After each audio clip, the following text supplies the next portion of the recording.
Panoptica, Cisco's cloud application security solution, provides continuous cloud application security, compliance, and monitoring at scale, giving customers deep visibility, risk evaluation with context, and actionable remediation insights to secure their entire inventory of cloud assets. Visit panoptica.app to learn more. Packet pushers. Hey, everybody, and welcome to Packet Protector, the podcast at the intersection of networking and security. I'm Jennifer J.J. Manelli, here with Drew Conry Murray, and today we have a guest for you. Vic Fatak is joining us as the CEO of Cyber Ratings. It's a 501c6 nonprofit organization, and they do independent testing. So we have a conversation with Vic around how they're doing different lab testings. And just as a little bit of background, what triggered this for us is a few days ago, at the end of June, they did testing and released their report findings on enterprise firewalls. There were 8 different firewalls and vendors that were evaluated. The normal suspects, right? Fortinet, Cisco, Palo, Checkpoint, the list goes on. One of them happened to be the Cisco Firepower firewall, rated exceptionally low. So the rest of them had a threat rating in the high 90s.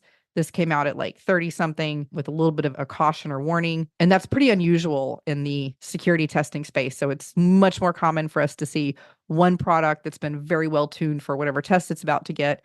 And so we might see one, kind of bubble up to the top. It's very rare to see one sink down to the bottom. So we thought it would be an interesting conversation to get Vic in here and just kind of understand the methodology and just in general, not with this report, but how do these testing labs work? And so here's Vic. Vic, the first thing we want to just dive into, just kind of leveling set, is I saw your name pop up from the NSS Labs days, right? 10, 15 years ago. And I was like, I remember Vic from back then.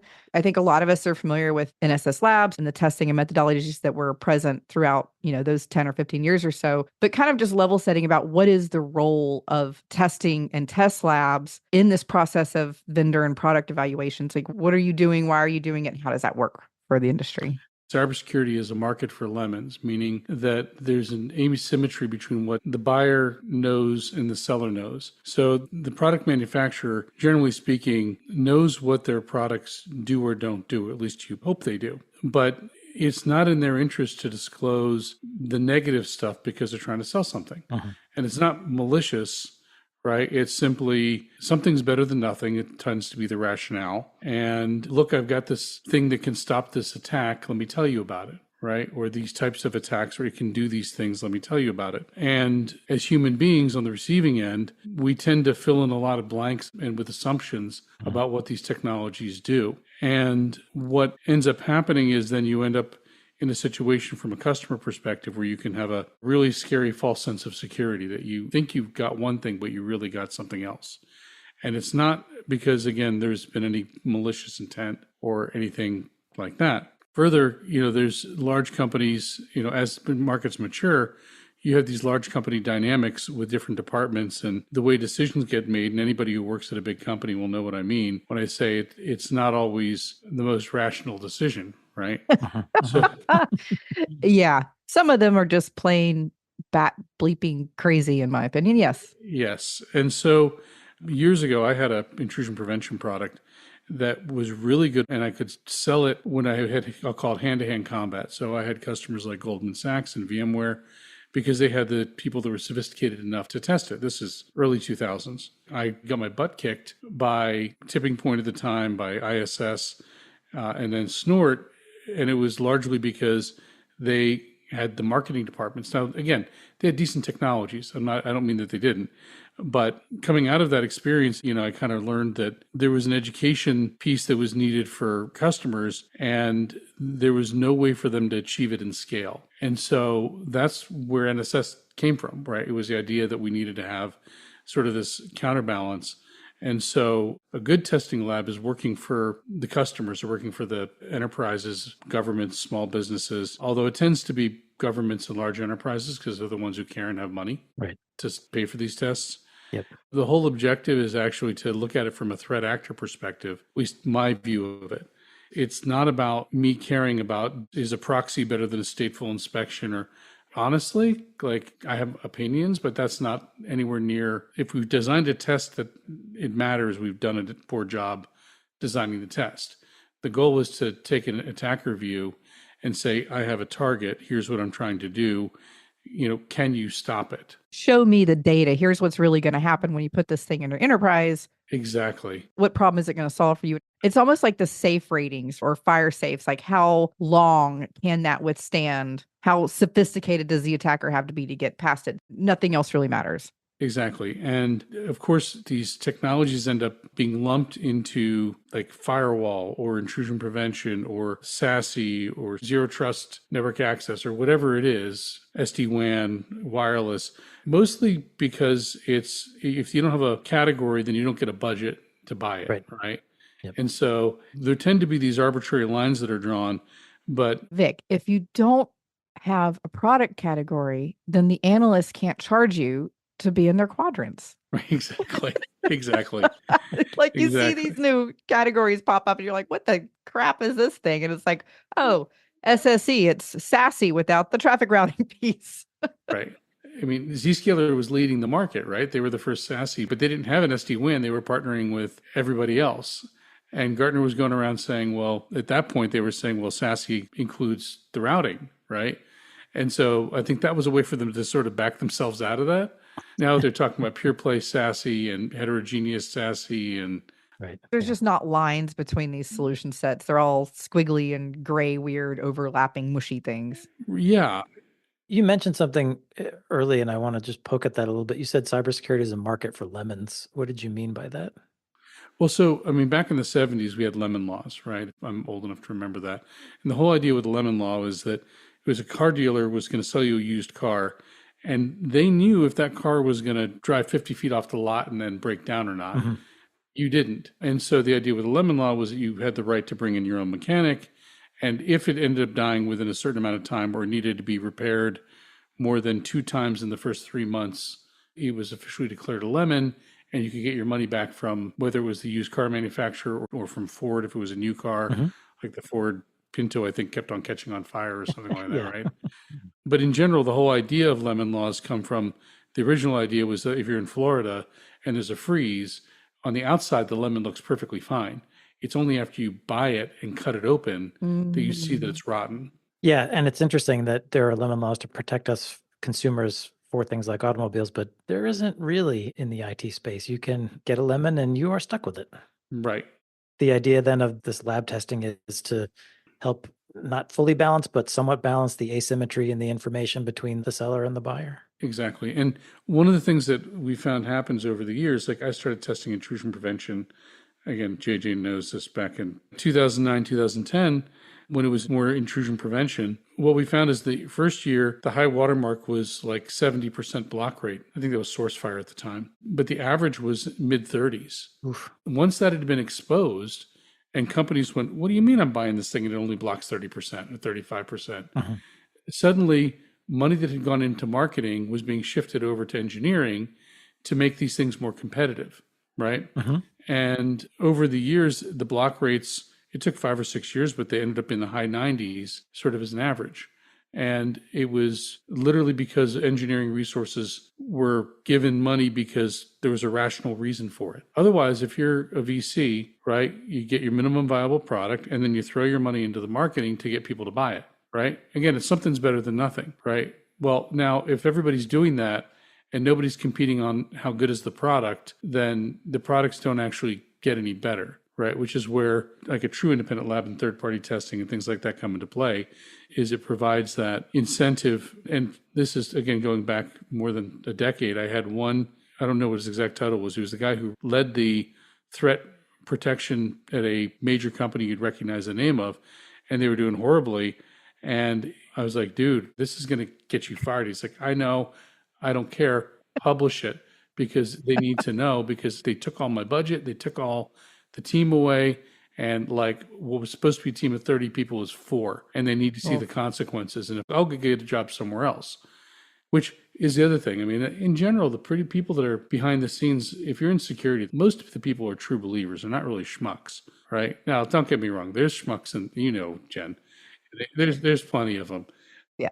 But generally speaking, you know, these are pretty good people. They just need to have the right tools to be able to do the right thing. unlike an actual lemon or a car, when you get a security product home, like a firewall, SD-WAN, SSE, whatever it is, it's not as clear cut as I drove it off the lot and it stopped working, or I cut into the lemon and it was bad inside. Yeah. You don't know that it's not doing what you need it to do until something happens Right. further down the road that you don't have that control and visibility over. So, Of course, then it's an APT, right? Or it was an advanced yeah. attack, or and nobody could possibly have stopped that. Or it was your fault for configuring it the way you configured it. There's lots of Right. excuses. Yeah. No, Drew. We don't actually admit to that. We just always blame it on Russia or China, and that makes us feel good. It's true. She's totally right. It wasn't our fault. You're totally right. What we're trying to move to, I mean, the original business with NSS was more large enterprise centric, and sort of this latest go around, because I left NSS in 18, and then they had their, shutdown in 2020, and I started getting phone calls from people, and then I put the original team back together, right? But the mission was slightly different, which was we have a nonprofit, which is sort of kind of the front of this, and we do have a for-profit where if people need to hire us to do stuff, we'll do that. The whole mission for this is to really figure out how do we multiply ourselves, because the world has changed so much, right? And how do we have more agile testing? How do we empower others and teach people how to do what we're doing, and that kind of a thing. I think that's interesting. And so for everybody listening who maybe wasn't around during, those days, and Drew, like NSS Labs, one of the things I really liked about it, all of the different product vendors out there, they would always find a test or a testing house somewhere to have a very flattering outcome. Like it was really easy to go pay whoever and go, oh, look, our firewall or whatever rated, in the top 1-2% of this test, blah, blah, blah, because you can tune it, right? You can kind of control that and you can tune it. But what was interesting with NSS Labs, and, Vic will correct me if I'm wrong here, I'm sure, it wasn't set up like that. Like they published the methodology, it was consistent for everybody. And I think the way it worked was anybody could come play, but the vendors could not suppress the report. Correct. So the vendor wasn't paying for the report, which meant you could come get your stuff tested. Everything was, all the cards were on the table. It was real world testing. Here's what we're going to do. Anybody can come in and play the game, but the results will be posted regardless of whether they're flattering or not. And that was how it worked. And so there was no massaging or manipulation of that data and the outcomes. It was, I felt as an engineer, it was a very trustworthy, report if I saw something there. That's exactly what we're doing now at Cyber Ratings too. At least during the NSS days, we tended to get more people that voluntarily provided their product, because a big bank said, show up there if you want us to write you a check, right? Now, when we still get that, and there's still some folks who just genuinely want to do it the right way, but we're finding ourselves buying more products on our own and publishing. Either way, like if somebody just does well and they want to promote it, that's great. But if they don't do well, like it's not going anywhere. Like we're publishing it. The report is still there, yeah. There's no suppressing it. If you guys are purchasing a lot of that now, so I noticed, so it was originally the enterprise firewall report that just came out that caught our attention, because there was one product that was a outlier in the not flattering space, whereas I'm used to seeing firewall reports where one is tuned well and just outperforms the others because of that's how they paid to play. But you guys do testing for other stuff, browsers, SD-WAN. We talked about ZTNA, SASE, SSE stuff. I mean, especially if you guys are having to fund that yourself, even with the nonprofit, how do you decide which, in that broad, because we talked about the sprawl of all these cybersecurity products that are overlapping in the categories, how do you determine what to test? Normally speaking, what we're looking for is an area of uncertainty, right? So if you ever read Jeffrey Moore's Crossing the Chasm, like normally for a company, there's a chasm between when you have your early adopters and you get to the early mainstream, and there's a whole approach that he talks about in the book of going vertical and having reference selling and so on. There's industries that are crossing a chasm too, and that's where we come in. So that's why SASE in particular, we're spending a lot of time on. The SSE component specifically. There's a bunch of stuff that's going to be coming out shortly where we bought a lot of products. I'm looking forward to seeing the results. Some of them have not been stellar, and it's going to be really interesting. If we can make it on time, we're going to try and publish some of those by Black Hat. And this is one that literally nobody gave us any of the products. We bought them all. So like pick a vendor, we bought it. right? Okay, so a vendor didn't have a choice to participate in this or not. You just went out and licensed their capabilities and tested Yeah, it. and we told them, Okay. right? We didn't hide it. We did it under our name. We said, we're going to be doing this. Some folks welcomed it, and some folks said, well, let me give you some free licenses. And we said, well, we could use it for something else, but for the sake of fairness, none of this stuff is particularly expensive. I mean, you're talking about less than 10,000 a year for a small license for SSE, for example. So for like, 5, 10 users, that kind of a thing, it's usually $50 to $100 a month per seat. And so much of this is, if you take that SD-WAN component out, it's subscription based, software versus having to buy a bunch of gear and have it shipped somewhere. Exactly. I mean, the biggest challenge has been getting those things set up with Okta or Ping or Active Directory, or, because that's part of it, right? Right. So getting all that integration and setup is what's been more time consuming. You have separate environment, like in the SSE space or the ZTNA space, when you're testing different products. Do you cycle through the same test environments with the directory and endpoints and applications, or do you have to spin up new infrastructures for each of those? Well, usually they're identical, but they're new infrastructures. So we use cloud, we use a lot of virtualization. And I mean, right now it's all sort of based in the US, but we've got different plans where, like, in some cases, we will be testing out of Singapore or out of Munich or something like that. That's sort of phase 2 to see if there's regional differences.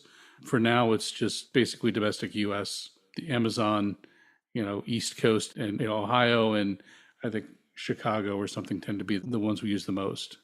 Northern Virginia a little bit.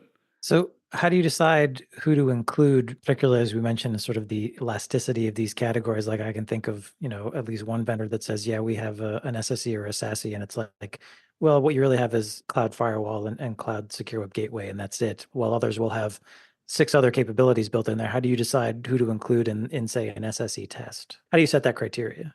Yeah, so we write a methodology and we say it's about threat protection in that particular case. And we say, it's live exploits, meaning stuff that is up on URLs right now that are being used by attackers. Canned exploits that we'll have captured and we're going to be replaying in one way or another. Usually Python scripts, it could be Metasploit, it could be, some of it's C. It depends, but we'll set up that environment, right? And then some of it's malware, and it's again live malware that ideally the fresher the better. But we'll also have malware that we've modified so we can test sandbox capabilities and things like that. We don't just throw it all into a bucket. We're pretty methodical about categorizing them and then testing each category accordingly, right? And it's, using standard ports, using non-standard ports, using different types of encryption, because again, all of these are supposed to be supporting TLS 1.2, TLS 1.3. What happens if we're using a cha-cha cipher, right? So it sounds like a lot of the effort is going in upfront in the methodology and the test design. Absolutely. In this business, the way to think of it is almost like a manufacturing plant. You have a huge amount of expense up front to kind of get everything ready and make sure you're doing it right and meeting certain standards. And then, you have to have spec'd out the business to know, here's the number of customers, here's the people that are interested, and so on. And then this is how we're going to fund it at the back end. So from the product side, then, because again, I think to Drew's point out, I'm thinking of all of the sprawl of especially SSE, where you've got the endpoint security and the cloud vendors that came in with some type of solution. Then you've got the traditional networking vendors that came in with stuff, because you can't test all of it, right? I mean, that's especially if you're self-funding the licensing, you got limited time, limited people. How do you decide, who makes that cut of however many 8, 10, 12 products you're testing? For this round, we're trying to get to about a dozen, and it's, market share basically, or who are people asking about. And there's some cases where someone's asking about them, but they're just so expensive. We just say, look, we'd love to do it, but they've got a 200 seat minimum and it's $50 a seat. And if Mr. Bank, if you want to fund that, we'll definitely, as a donor to the nonprofit, we'll put your name on the website and say thank you for it. But we can't just go, that'll blow our budget, right? So that's $100,000 for that versus $10,000 to buy 10 others. It's a pretty straightforward conversation. I'm going to get somebody in trouble. Have you had any vendors push back pretty hard and say that, testing violates their EULA or their license agreement in some way and tell you not to do it? Yes. I won't ask you who. I won't put you on the spot like that, but yes, so that has happened. It has happened. And normally the answer is talk to the hand. There's some cases where they're marginal players. And so it's like, it's not really worth even telling them talk to the hand. It's like, you know what? It's great that you feel that way. We'll just put a note in our report saying that you didn't want to be tested, and that their customers should take note that they've got something to hide for some reason. It is a double-edged sword if they go that route, isn't it? That note is even worse. Yeah. Mhm. Right. Well, I mean, I would not choose that path myself, but some people do. So you mentioned you're a nonprofit. So how do you fund this testing? Because it sounds like it can get expensive. What are the sources of income or funding? Well, so we have memberships for the nonprofit, and we do sell the test reports themselves on our website. So initially, getting it up and running, it was myself and the other founders that we put our own money in and said, like, let's get this thing going. And then now we're finally hitting a point where we're getting corporate sponsors that are putting in money and saying, here's $50,000 towards this test, or here's $60,000 to build your infrastructure out in a certain way, that kind of a thing. If anybody's listening that wants to become a member, please reach out to us, and we're happy to have you as a member. The nonprofit's a member-driven organization. It's a C6, not a C3. So we actually have a C3 as well for educational, but the whole idea is that this is supposed to be a community organization. And why would, a corporate sponsor want to sign on? Do they get anything extra out of it besides the report that anybody could buy? Oh, yeah. Usually they'll get data for the back end, meaning they'll be able to help define certain criteria that maybe isn't relevant for everybody, but for them, they care about, and we'll make sure that gets tested. Okay. In addition to that, there's some things like we're now rolling out something called Spot Check, which is basically in order to test all these SSEs, we had to develop technology because it didn't exist, right? You can't really use regular PCAPs to just run it through, let's say, a Zscaler or a Palo Alto Networks. It'll break because they're proxies and they're ripping things apart 7 ways from Sunday. By the time you get it at the other end, it's kind of a hashed up PCAP. So you need live traffic. So we actually had to develop a lot of the technology to put this stuff together. And so we've created something called Spot Check that now we're automating, and we're just going to try and say, okay, well, let's say they bought a Zscaler or a Palo or a Fortinet or whatever, and they just want to, is my configuration good? Is it working? Well, right now they can buy it for $1,000 for a single spot check, or you can sign on. We're coming up with a whole thing that we're going to come out with around this, but the idea is make it relatively cheap. Again, there's the nonprofit aspect of it, but it's a tool to help you see how you're doing.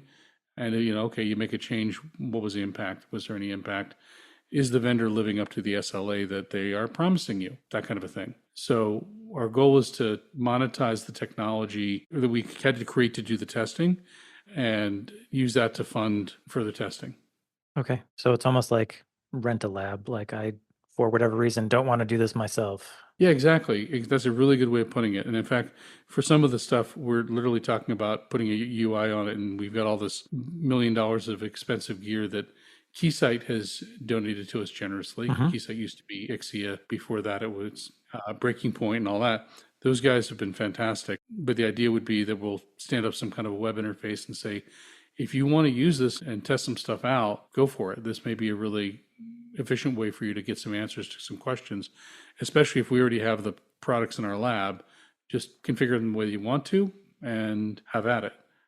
And would that be like more end user organizations, like, the banks, the government agencies, or was that the vendors themselves testing their own, or competitive stuff for that matter? It could be vendors. Initially, we were thinking for enterprises, but there's no reason why a vendor couldn't do that if they wanted. We want the world to be better. So if that helps them, then great. Can you talk a little bit about the architecture, the way you're going to test an SSE? Because I'm curious about how you're actually pulling that off. I can send you a drawing when we're done. It'll probably be helpful. I see a blog post coming. Panoptica, Cisco's cloud application security solution, provides end-to-end lifecycle protection for cloud-native application environments. It empowers organizations to safeguard their APIs, serverless functions, containers, and Kubernetes environments. Panoptica ensures comprehensive cloud security, compliance, and monitoring at scale, offering deep visibility, contextual risk assessments, and actionable remediation insights for all your cloud assets. Powered by graph-based technology, Panoptica's attack path engine prioritizes and offers dynamic remediation for vulnerable attack vectors, helping security teams quickly identify and remediate potential risks across cloud infrastructures. Panoptica utilizes advanced attack path analysis, root cause analysis, and dynamic remediation techniques to reveal potential risks from an attacker's viewpoint. Visit panoptica.app to learn more. So there's an internet side and I'll call it protected side, right? Now on the internet side, you have just raw internet, but you also have SaaS applications like Salesforce or Office 365 or Google Docs or whatever, right? And so there's a combination of traffic coming from each one of those types going to an Office LAN on the one side, and then also remote users using the desktop agent, right? And in all of those cases, we're passing normal traffic pretty much all the time, web traffic, mail traffic, FTP traffic, whatever. And then we interleave attack traffic in each one of those vectors, including, it could be something like a Word doc that was uploaded to Salesforce that was infected with something that now you're bringing down into your network, right? Or something from Dropbox or from SAP or whatever.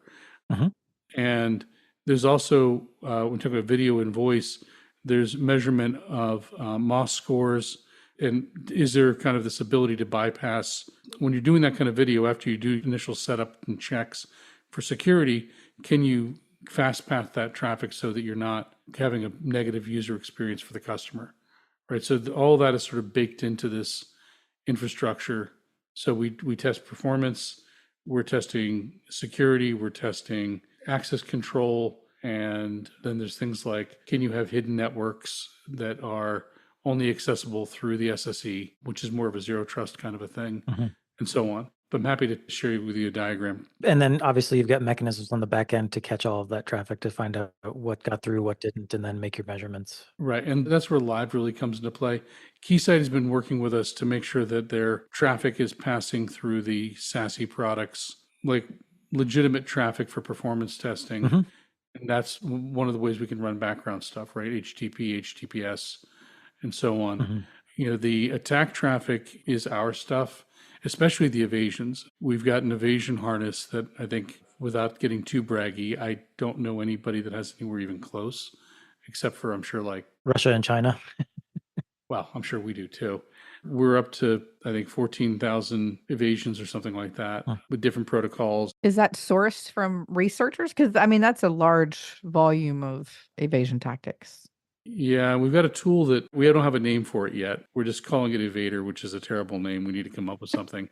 It's a good name, but it's been used by 10,000 people, right? Dorothy Vader. Yes. Dorothy. Did you say Dorothy? Dorothy Vader. Oh, the Dart. Well, we can't do that, but you could do Dorothy Vader. I think that Disney would probably sue us. So they're pretty touchy about their Star Wars intellectual property. Absolutely. But it would be one glorious marketing campaign and then you're gone. No, but it would be Dorothy Evader. Dorothy. Dorothy. Got it. Okay. Yep. Dorothy Evader. I kind of like that. Yeah. Okay. Think about it, Vic. I'm here for you. We're workshopping this. I'm actually going to take that back and see if it has any legs. I'm probably going to get the lawyers just rolling their eyes at me going, like the Disney lawyers and the judges are not going to fall for that. Hey, Disney can't copyright Evader. Or Dorothy. Yeah. Yeah. Or it could be Dora the Evader if you really want to tick some people off. I'm just thinking like Wild E. Coyote, right? So there's probably something there. I can see Vic's wheels turning now. The little hamsters are running inside of there. Yep. I had a little bit of a question about the role of the vendors and the setup, because I saw a few interesting things. And some of the stuff I've skimmed and some of it I read line by line. I thought it was really cool. The testing methodologies are published for free. So all you have to do is make an account. You have access to those for free. So I did read the enterprise firewall testing methodology, and that was very comprehensive, robust. It was pretty neat.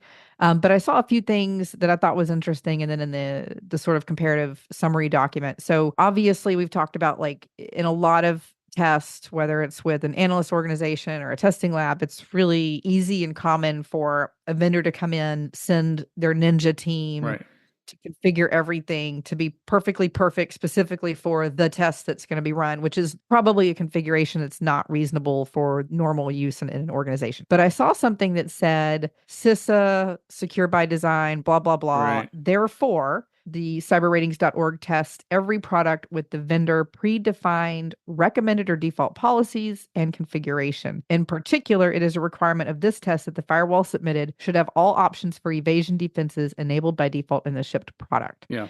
And then I did see some of the configuration best practices that you guys published, I think, in a research blog post that had, here's where you need to go do some more stuff, and here's the vendor documentation to go do that. So firewall test or others, what is the normal level of involvement, engagement, and how much can they help you guys configure or tweak things? Well, so we want them to come in to make sure everything is running properly. The last thing I want is for somebody to say, oh, it was not set up right, or oh, it was right. Yeah. But there's definitely rules. If they're deploying a policy, it can't just be an SS policy or a cyber ratings policy. It has to be one that if we download some new software or download an update, it's in that pack. We can click on it, and that's what it'll be using. Yeah, it's not fair to give somebody a NASCAR car to test when the normal people are driving our normal Fords and non-race cars, right? Right. Yeah. Right, exactly. Okay. And so what ends up happening, especially with the false positive testing, that's the other piece, is if it's throwing a lot of false positives, then we're still going to end up turning stuff off to the extent we can. There are times where if you turn something, I'll give you an example. Years ago, the modern day equivalent happens. I don't want to speak out of turn, but years ago, there was a vendor who came in and they said, we're just going to fire off on the user agent string for Internet Explorer. And if it's Internet Explorer, we're going to block it, right? Now, our false positive test caught it, and we're like, we have to be able to browse the internet. And they said, well, our recommendation is you don't use IE, that you use Chrome. And we said, well, that's lovely, but your job is to protect people even though they're using IE because they're using Oracle, and the Oracle database, Bob the Wizard, is using some sort of ActiveX or something to control some financial spreadsheets, and you're not getting away from Internet Explorer. And besides which, that's what the company decided on. That's just not a choice, right? Yeah. Our product works great if you don't browse the web is not a great rationale.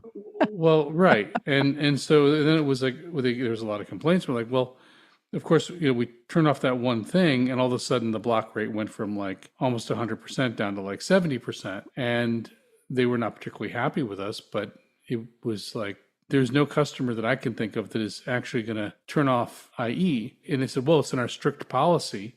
I said, okay, and you show me some statistics on how many of your customers actually use your strict policy. They never came back with that. Right. I'm sure it was a very low number. Yeah. So when somebody's trying to do the right thing, so for example, Palo Alto Networks, last year they did not have a secure by default, like full stop. And when we came out with a configuration for that, worked with our team, the team went, oh my gosh, we didn't realize how kind of not secure by default it was, specifically around evasions, because you had to go to the command line and like there was like 10 or 12 different commands you had to issue, and nobody was going to be doing that. It was somewhere buried in the best practices book. Somebody listening to this podcast did that. I guarantee you somebody did that. Oh, I'm sure.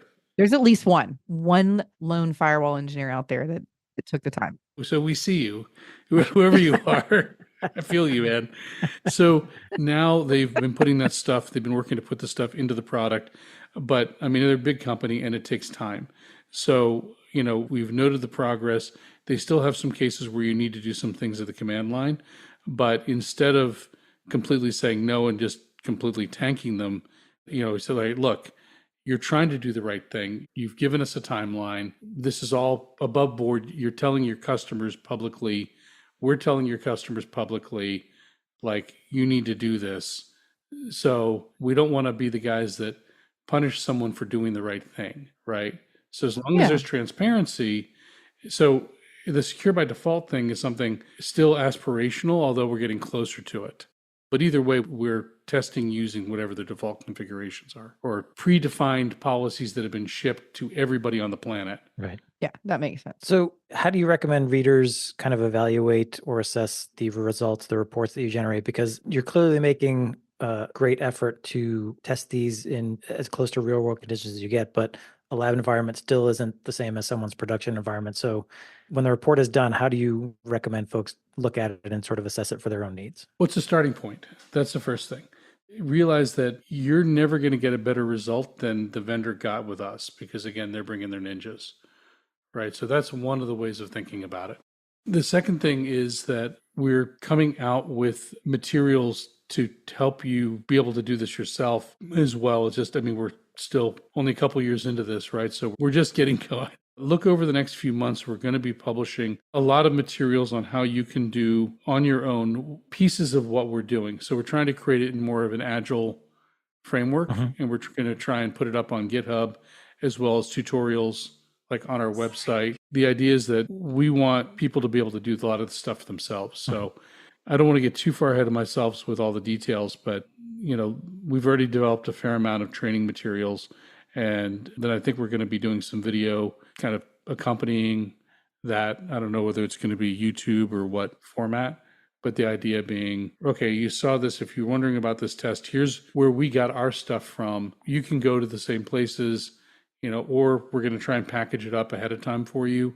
A lot of the work we're doing, we're going to try and curate so you don't have to do the work again. And then you can go get it and then potentially test stuff on your own if you follow the instructions, so that you can see in your environment what's really happening. That's part of like a very big strategic goal for us for this year. So it sounds like you're saying I could use this report, one, to make buying decisions, but maybe even use your capabilities for deployment decisions as well. Yeah. And if there's questions, again, we're a member organization, reach out. We're, to the extent that we're not overworked, which of course everybody is always overworked, we'll be happy to try and get on a call or answer some emails or have a chat of some sort to help you out. We're also working on taking all of our test results and all the scripts we use and the methodologies and everything. And we bought a couple of NVIDIA servers, and we're working on creating an AI that would be sort of an interactive AI if you're wanting to test stuff that you can interact with as well, if you don't want to bug us directly. Again, we're a few months away from having that launched. That was a question in the back of my head is, are you leveraging any of the AI tools or engines for some of the testing and methodologies? Yeah, we are. Or creating these real world environments. I've heard some interesting stories from researchers in that space. We are. And there's some automation that we're looking at doing with AI that would allow us to, when we talk about sort of rent a lab kind of a thing, that if we have all the templates and everything, and you can interact with an AI that says, here's what I'm trying to achieve, that it could potentially spin up the targets, the attackers, the tools, get everything ready for you. And then you could even say, now run this simulation. I want to know, here's an attack we just saw, drop it in there. Is this going to get past certain products or not? That's the kind of thing that we think AI would be really helpful for. It's sort of a layer on top of scaling automation, because it gives you some customization there that we think is interesting. That's awesome. And as we're wrapping up here in the last kind of minute, I did want to call out to some of our listeners. There is also a cloud network firewall testing that happens. That methodology is also available if you want to go download that and check it out. It's pretty interesting. A call out on that one. If you're using AWS firewall for anything but just firewalling, you should look at another firewall. The AWS firewall deep inspection is broken. They have two pieces to it, the first pass and second pass. The first pass is a UDP, or stateless, I'll call it. And what's supposed to happen is that if something gets blocked in stateless, then it's blocked. If it's not blocked in stateless, it's supposed to be handed off to the stateful firewall for inspection. That handoff is not happening properly. So there is a workaround, which I think we documented, but even with that workaround, the maximum block rate for AWS was around 5%. And part of it's because they're using the Suricata signature set, which is mostly geared towards, home routers and thermostats and stuff like that. It's not really geared towards protecting your web servers. Okay. Interesting. And I did notice here on that testing set, it looks like several of these are available for free. Yes. So I see the overview, the security value map that probably has all the products in it. Amazon Web Services, Barracuda, Cisco, several of them are in here. You can just download for free, and then there's a few that are paid. If something is in caution, we know that the vendor is never going to promote it. And so just, again, nonprofit, a service to the community, we're making, anytime we have a caution, those are free. So you can just, register, but you can download them for free. Oh, okay. Interesting. Okay. Yeah, there's some good information in there. Vic, we're coming up on time here. Let me ask this. If there are people interested in the C6 side and or the reports, what are the best websites for them to go get that information? Cyberratings.org, right there for the reports. And there's a become a member, click on it. We're revamping our website to be a little bit more friendly or easier to sign up. But that's probably the first place to start. And if somebody's interested in doing any kind of sponsorship as well, I think there's a contact us, and we're happy to get on the phone with you and talk about the different programs. Eventually, we're going to have that on our website, but we're just sort of working through what that all looks like. Yeah, Vic, thank you for joining us. And one more time, the website is cyberratings.org. We'll also have links in the show notes to even more info about cyber ratings and some of the reports and stuff that are there. All right, let's move to the news section of the show. We'll get through a few quick stories. First, in our last episode, we had discussed chatter about a potential compromise of TeamViewer, which provides remote management software. We do have confirmation that the company's internal IT network was breached by a compromised employee account. TeamViewer says no customer data or accounts were affected, but apparently the attacker did copy the company's employee directory and got corporate contact info and employee passwords that were encrypted. Yeah, I'm always a little twitchy still when somebody says that it was a internal production network breach and it didn't impact customer data, because it's always connected somehow. It feels like there's a stay tuned. Yeah. I mean, like anybody knows, it's just too easy to pivot through. Mhm. So, several things could happen here. They could, decrypt passwords. There's several ways to do that, taking various amounts of time, effort, and money. An employee directory could have, tidbits of information that help somebody do another, insider or phishing attack. Absolutely. You just don't know. So I think this is one of those times where there's no immediate action item for TeamViewer. And, I don't know about everybody else, but I know working in an integrator, reseller space for a long time, we never installed TeamViewer on customers' devices and servers, but a lot of the customers that we worked with, that was the platform that they used because it was really inexpensive. It was quick. It was easy. It was cheap. So I think sometimes it was even free, and it worked for what they needed to do. So I know that it's floating out there, and I think maybe this is a good opportunity ahead of it. If you're not sure if it's out there or where it might be, it would be good to at least get that inventory in preparation for possibly something happening in the future. Yeah, definitely inventory any devices that might be using TeamViewer, and then maybe just check those devices now and then for anomalous behavior, just to keep an eye on things. Yeah. And supposedly this was part of, the Midnight Blizzard. It's a hacking group, right? The gift that keeps on giving via.